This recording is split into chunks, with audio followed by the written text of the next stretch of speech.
Hello दोस्तों, welcome है आपका हमारे यूट्यूब चैनल में।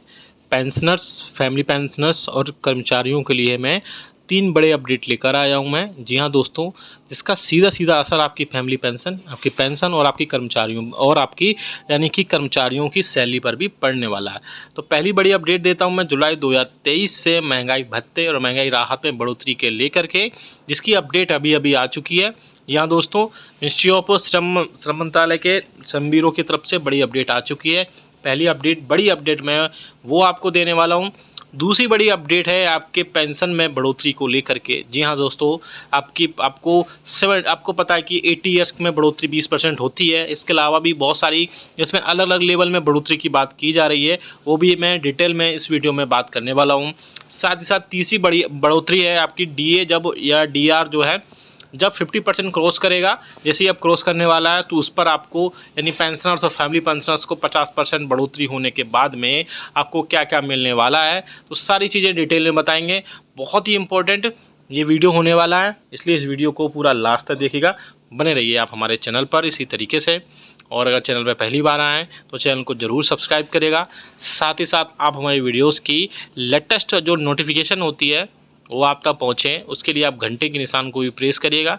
बहुत सारे पेंशनर्स की कंप्लेंट रहती है कि हमारी जो न्यूज़ हैं वो अपडेट नहीं होती हैं। बेसिकली आपको थोड़ा सा टेक्निकल चीज़ में बता दूं कि आपने चैनल को सब्सक्राइब तो कर रखा होता है, लेकिन बेल आइकन को प्रेस नहीं कर रखा होता है। तो आपको चैनल को सब्सक्राइब करने के बाद में बेल आइकन भी प्रेस करना होता है, तभी जैसे ही हम वीडियो अपलोड करते हैं यूट्यूब पर वैसे ही आपको नोटिफिकेशन मिल जाता है। अदरवाइज़ क्या होता है, वो नोटिफिकेशन कई दिनों बाद डिले हो जाता है, कभी कभी तो वो 4 से 5 दिन बाद भी पहुंचता है और कई बार उसमें महीनों भी लग जाते हैं। तो जब वो वीडियो आप देखते हैं तो आपको लगता है कि ये जो न्यूज़ है या अपडेट्स है वो बहुत लेट हो चुकी है, लेकिन ऐसा नहीं होता है। इसलिए आपको बेल आइकन को भी प्रेस करना है, पहले सब्सक्राइब करना है, देन आपको बेल आइकन को भी प्रेस करना है। चलिए पहली बड़ी खबर की तरफ लेके चलते हैं। आप सभी को पता है कि all India consumer price index का जो डेटा है वो हर मंथ में आ जाता है, लास्ट वर्किंग डे में। तो इस मंथ में भी आ चुका है और काफ़ी दिन भी हो चुके हैं। तो उसका जो डेटा निकल कर आया है वो काफ़ी पॉजिटिव जो है इंडिकेशन मिल रहा है कि आपका महंगाई भत्ते और महंगाई राहत में सीधे अब जुलाई 2023 से 4 से 5% की बढ़ोतरी देखने को मिल सकती है। जी हाँ दोस्तों, अगर 4% की इसमें बढ़ोतरी हो जाती है तो कम से कम 4% बढ़ोतरी होना तो तय माना जा रहा है। बाकी अब एक मंथ का जो भी all India consumer price index का जो डेटा आएगा उसके बेसिस पर आगे उसमें सारी चीज़ें फिक्स होंगी, सारी चीज़ें तय होंगी। और महंगाई भत्ते और महंगाई राहत में बढ़ोतरी के बाद में 46 से लेकर के 47% महंगाई भत्ता और महंगाई राहत हो जाएगा। ऐसे में पेंशनर्स को भी बहुत ज़्यादा राहत देखने को मिलेगी, क्योंकि पेंशनर्स की पेंशन में सिर्फ जो है पेंशन में सिर्फ डीआर यानी कि डियरनेस रिलीफ ही बढ़ोतरी होती है, बाकी चीज़ों में बढ़ोतरी नहीं होती है। जबकि एग्जिस्टिंग एम्प्लॉयज़ या फिर जो सर्विंग एम्प्लॉयज़ हैं उनकी सैलरी में काफ़ी सारी चीज़ें और भी ऐड होती हैं, जिसमें टीए, डीए, एचआरए और कई भी सारे अलाउंसेस जो मिलते हैं वो सारी ऐड होती हैं। लेकिन पेंशनर्स को सिर्फ और सिर्फ जो है डीआर ही भरोसा होता है। डीआर अगर बढ़ोतरी अच्छी खासी होती है 5% तक की, तो उसमें जो है काफ़ी चीज़ें उनको बहुत ज़्यादा राहत देखने को मिल सकती हैं। दूसरी बड़ी अपडेट आ रही है आपकी फिक्स्ड मेडिकल अलाउंसेस को लेकर के। तो ऐसे पेंशनर्स और फैमिली पेंशनर्स जो कि नॉन सीजीएचएस एरियाज़ में रहते हैं, जहाँ यानी कि जहाँ पर उनके वेलनेस सेंटर्स नहीं हैं, जहाँ उनके हॉस्पिटल्स नहीं हैं या डिस्पेंसरीज नहीं हैं, वहाँ उनको 1000 रुपये तक जो है एफएमए यानी कि फिक्स्ड मेडिकल अलाउंसेस के रूप में मिलते हैं।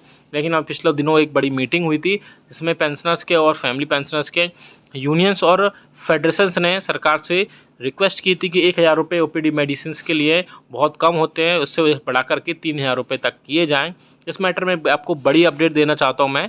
बड़ी अपडेट ये निकल कर आ रही है कि उसमें जो है गवर्नमेंट की तरफ से यानी ministry of health and family welfare की तरफ से एक बड़ा अपडेट भी आया था कि मैटर जो है अंडर कंसिडरेशन है। जल्द ही कुछ ना कुछ इस पर बहुत अच्छा आउटपुट देखने को मिल सकता है, यानी कि इसमें कोई ना कोई बढ़ोतरी जरूर देखने को मिलेगी। क्योंकि 1000 रुपये वाकई में कर्मचारियों और पेंशनर्स के महंगाई भत्ते और महंगाई राहत के रूप में जो होते हैं, उसमें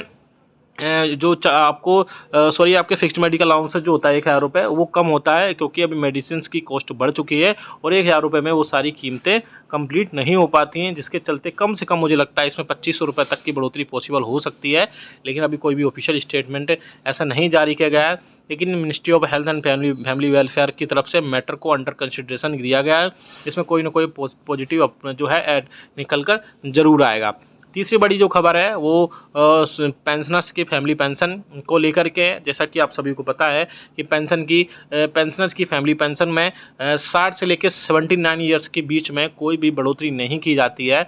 तो ऐसे में उनको फिर 80 ईयर्स के बाद में उनकी बेसिक बेसिक फैमिली पेंशन में सीधे सीधे 20% की और 100 ईयर होने पर सीधे सीधे उसमें 50% की बढ़ोतरी कर दी जाती है।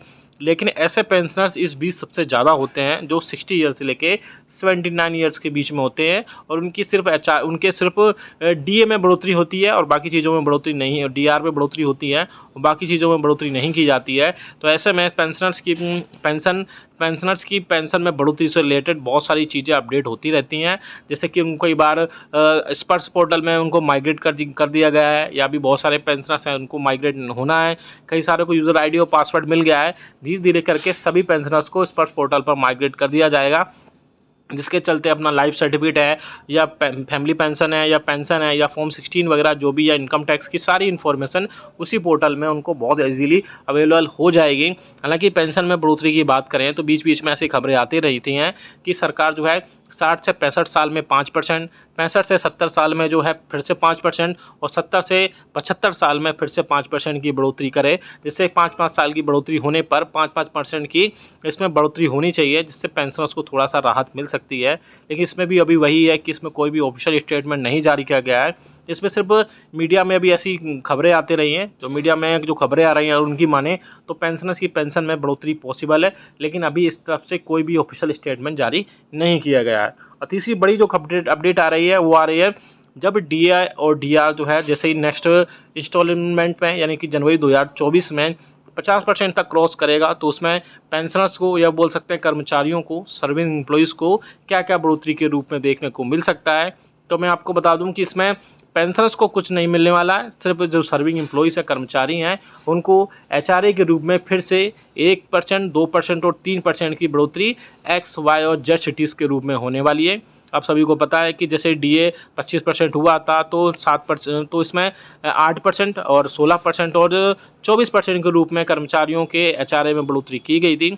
सेम वैसे ही फिर से 7th पे कमीशन के रिकमेंडेशंस के हिसाब से फिर से इसमें 50% डीए में बढ़ोतरी होने पर फिर से इसमें बढ़ोतरी होगी, जो अभी इस टाइम पे 9 और इसके बाद में 18 और 27% बढ़ोतरी हुई थी, वो फिर से 10%, 20% और सबसे ज़्यादा जो बढ़ोतरी होगी वो एक्स सिटीज़ के कर्मचारियों के लिए होगी। उसमें 27 से लेकर के सीधे सीधे फिर से उसमें बढ़ोतरी होगी, और 3% बढ़ोतरी होने के बाद में उनको फिर से 30% तक एचआरए मिलेगा। लेकिन पेंशनर्स के इसमें कुछ भी बढ़ोतरी नहीं की जाएगी। तो ये वीडियो बहुत इंपॉर्टेंट था, अच्छा लगा तो लाइक करिएगा, शेयर सभी के साथ करिएगा, साथ ही साथ कमेंट करके बताइएगा कि आपकी बेसिक पेंशन में कितनी